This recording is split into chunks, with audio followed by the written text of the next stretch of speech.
Hello, everyone. Welcome to Liam's Lyceum. This is Liam's Leapings number 68 for the 23rd of December 2023, which is wild because we're almost at the end of the year and it's almost Christmas. And I'm very much looking forward to Christmas. I'm tired. It's my third day of 12-hour shifts. I have another one tomorrow. But I did do some good reading. Let's see real quick. I'd like to look back on the week, I guess, a little bit as videos as well. So on Monday, I released a review of Rogers and Lasney's Roadmarks, which probably if I were to make a top 10, probably wouldn't make it into my top 10 for favorite reads of the year. But also in context, I've read over 150 books. It might be in my top 20 though. Um, Excuse me. A great blending of fantasy and science fiction, and it's standalone and it's really short. And then had a review for the Rising. Wow, excuse me, The Rising Storm by T.W. Renfellow's my buddy Tim. But that's a self-pub book. I read it when it was being serialized, so I made a video about it a while ago because of that. And then on Wednesday, I had my interview with Scott Odin. I was going to originally have me telling you about my most recent story, which I mentioned in my last weekly's update. But that video will come out a couple days after Christmas. And then there's a couple videos I still need to record because I probably will record like a top 10. Maybe I'll do like a year in review. There's a lot of ideas I have for like stuff like that, but then I'm like, oh well, now it's February, so should I really do that? And then so like I didn't do much of that this year, for example, almost a year ago. Thursday, I had a poem by H.P. Lovecraft come out. That was rather popular compared to most Poetry Thursday videos. And then today, I had Sons of the Oak by David Farland, which is book 5 in the Rune Lords. Not a ton of views on that, but it's book 5 in the series, so I'm not super surprised. But I insist on reviewing all the books in the series, anyways, unless I stop reading the series. Yeah, so the 12 Days of Christmas start on Monday, though. First day of Christmas is Christmas. It goes until the 5th of January, so I'll have a review for every one of those days, but I'll also have my normal programming, so to speak, so I'll have my Wednesday videos out, my Thursday videos out. I might throw in some extra videos, like, for example, hopefully I'll finish The Doom of Odin by Scott Odin, and I will review that, and so that'll probably be thrown in the mix somewhere. So lots of videos. Hopefully that doesn't bother anyone, but that's just the content I'm here for. I've been thinking a lot about like booktube lately too, and like the content that's produced and how a lot of it is just pretty worthless. Like in my opinion, like a lot of people like it. It's just weird to me to watch videos from whoever. Really, I could just go pick a video from some random person, whether I'm subscribed to them or not. And they might have more subscribers than me, less subscribers than me. But their videos are always getting more than me, consistently at least. I probably like average around 50 views, maybe, per video. For 1,000 subscribers, that's pretty bad. But I realize the content I put out, YouTube doesn't really advertise. You'll actually notice generally the videos I get higher views on are it's because YouTube actually thinks they can advertise that. It seems pretty random at times, but I do a lot of reviews, for example, which generally don't get you a lot of hits. And I definitely don't do the normal booktube stuff because I find it boring and pretty useless. So I mean, like, I don't want to be part of the echo chamber. That's one of the reasons I made my channel in the first place was to focus on short reviews, because I wish more people did them, and they don't still. So especially about books I may or may not be interested in. And I read a lot of stuff that no one else talks about, or not to say everything I read, no one else talks about, but most of it. So. Anyways, let's get into the books for this week, since I know people don't care. But it's only annoying to me because I want to sense a community in most of the people that I feel like, oh, I could reach out to this person. Or like I hate how often you'll see someone like, oh, they'll recommend a book, and then you'll see people reading that book 2 months later, and it's like I could recommend a book, and you guys aren't. No one's read it 2 years later, right? And it's a book I've hyped up a lot. I think is very worthwhile or whatever. But for some reason, I guess it doesn't matter because Liam said it or something. I'm not really sure.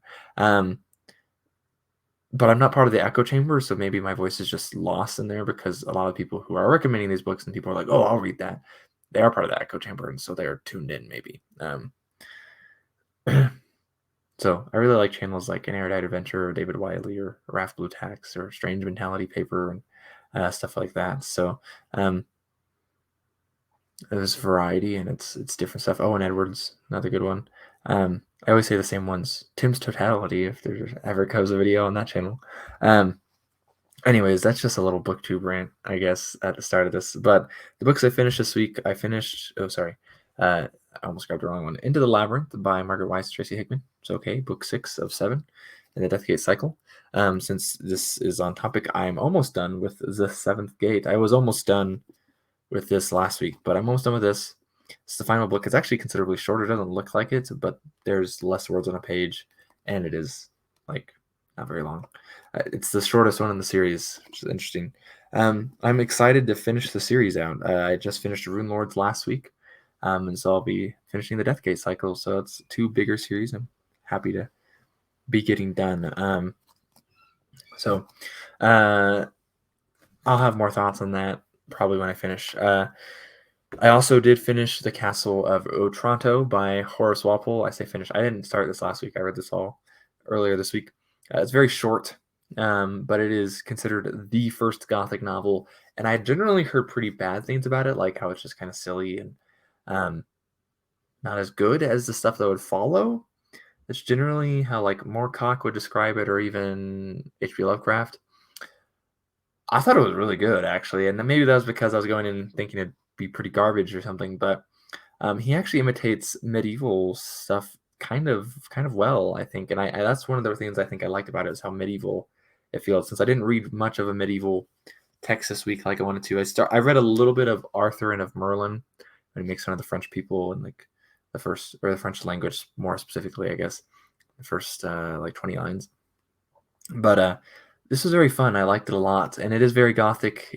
Secret passages, creaking, trapdoors, stuff like that. So, but it's medieval setting as well, and most of those gothic stories I feel like are gothic ruins rather than an idea of being in a gothic castle that in medieval times or something like that.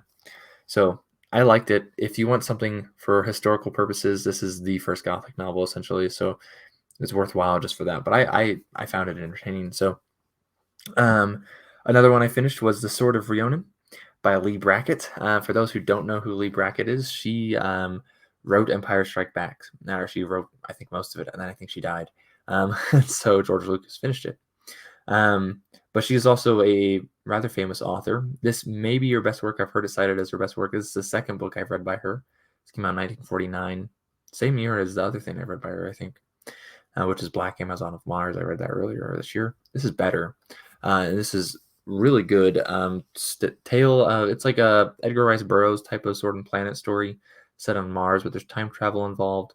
Very bittersweet ending. Lee Brackett evokes really good emotion, but with very simple language.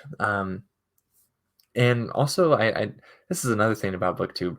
I'll recommend these women like writers. I've been recommending them forever, right? And no one cares. And then you have people over here like, oh, I want to read this woman author, and then just like, what about? I mean, I know I'm not a woman, so maybe my voice doesn't matter in that sense, but no, but you should read Lee Brackett if you haven't.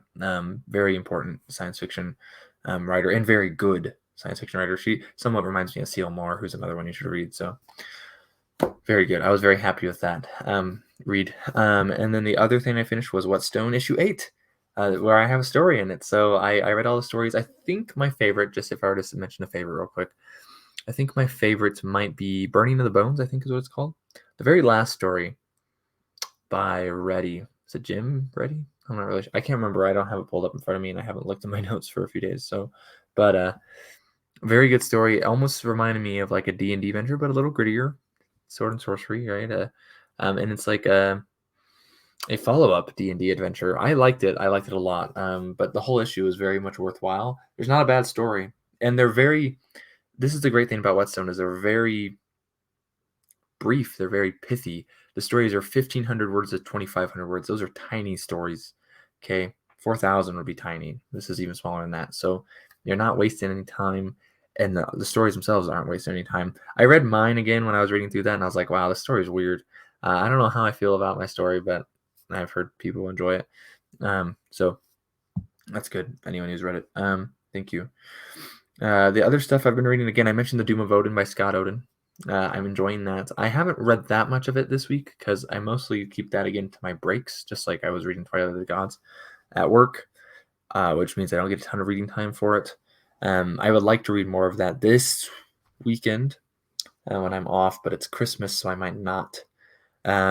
Speaking of another book I want to read more of, Black Rain by this guy, Masuji Ibuse. The starts with a vowel, ends with a vowel. It's confusing me, but it is Japanese, so I shouldn't be surprised by it. I'm almost 2/3 of the way through this. Very good. Same thoughts as last week. Very good. Looking forward to reading the rest of that. I read not as much, but a little bit more of Winters in the World. I finished Winter, but it actually goes through all the seasons, so I'm going to do Spring next. Again, same thoughts as last week, basically. Very good, very worthwhile. I did start The Spear Cuts Through Water just to give it a try. It is pretty good. I haven't found it mind blowing yet. I don't imagine I will. It's probably a little long, but it is a standalone, which is cool. So I'm also reading The Magician's Nephew still with my girls. We're a little over halfway. We didn't read as much this week, so yeah. I did get 2 books. It's been a minute since I've really gotten books, so I got Kazuo Ishiguro's The Buried Giant, which it says a Nobel Prize in Literature. I don't know if this is the novel that he got it for. It's fantasy. In fact, it says, in post-Arthurian Britain, the wars that once raged between the Saxons and the Britons have finally ceased. Axel and Beatrice, an elderly British couple, set off to visit their son, whom they haven't seen in years. And because a strange mist has caused mass amnesia throughout the land, they can scarcely remember anything about him. So it sounded pretty fun. I guess it's a literary Arthurian story, if I put that label on it. And I'm going to be reading this with T from An Erudite Adventure. It's not very long. It's only 317 pages in this copy. If anyone wants to join us, I'm not sure when we're reading it. Actually, it could be a couple months, but I got a copy. I'm looking forward to it. I'm in an Arthurian mood. There's a couple other books I want to read, like Spear and By Force Alone, and of course of Arthur and of Merlin. And then I also got this book. If anyone's here for 13 minutes in and you haven't heard it from me before, you should really read Arthur Gilchrist Broder. Okay, I talked about him with Scott Odin. Scott Odin is actually the guy who tipped me off to who Broder is. He was a philologist like Tolkien. Not as famous fiction-wise. He wrote historical fiction, not really historical fantasy even. And it's adventure fiction, adventure historical fiction. So, and he wrote this stuff for like Adventure Magazine even. This is from Argosy, hence the Argosy library at the top. But He Rules Who Can is about Harold Hardrada, who of course died at the Battle of Stamford Bridge in 1066, which is an auspicious year because that's the same year of the Norman Conquest. He died shortly before the Norman Conquest. In fact, it might have been like happening right around the time the Normans were landing in England, if I remember correctly. This is about his time in Miklagard, which is Constantinople, and him as kind of a Varangian. So I'm really looking forward to reading this one.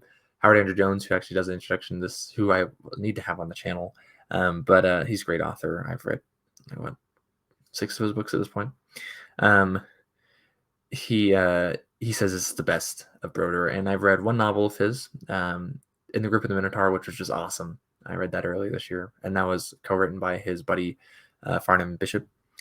And then I've read some of his Fade It and Sercomon stories. I need to finish those, but those are very enjoyable as well. So I'm very much looking forward to this. It's got some silly kind of old school adventure magazine art, but yeah, I want to read more by Broder. I want to read his. There's this one about this woman, and I wrote, man, but those have not been compiled. You'd have to find the old stuff for. So I don't know if I'll ever read those. They were supposed to be compiled a couple years ago, but it never happened. So, But yeah, I will try to I don't know. Yeah, read those someday. But yeah, Arthur Gilchrist wrote. If anyone wants to read that with me, you get these from Steger Books. I believe that's where I ordered. Wow, I can't speak. I'm really tired. Ordered this from. So, anyways, yeah, really great stuff. I'm really looking forward to reading that one. I don't know when I'll read it because I have all these other books I'm into, but and I'll probably be reading By Force Alone actually when I get a copy of that with my buddy Tim. I guess if anyone wants to join for that too. I don't know. I'm not sure if with T and with Tim if we'll be making videos on those books, but I imagine I'll also be reading The Wizard Knight. It seems like with T, but also The Very Giant. So Wizard Knight by Gene Wolfe. But anyways, I've talked too long, so it's been a good week. What have y'all been up to? How's your reading going? Let me know what you think. I guess so. Merry Christmas, and even if you don't celebrate, Merry Christmas.